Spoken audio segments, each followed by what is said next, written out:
බලන්න අපිට තැඹිලි වර්ණය තමයි ලැබෙන්නේ.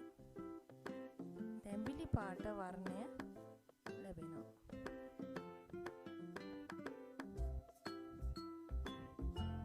තැඹිලි පාට වර්ණය ලැබෙනවා. ඊළඟට තුන්වෙනි වතාවට අපිට පේනවා තවත් රතු පාට සමග එකතු කරපු තවත් වර්ණයක්. ඒ නිල් පාට. හැදෙන පාට දම් පාට කියලායි කියන්නේ. එහෙනම් අපි දම් පාට හදාගන්න පුළුවන්ද කියලා බලමු. සම්පූර්ණ වෘත්තය රතු පාට ගා ගන්නවා.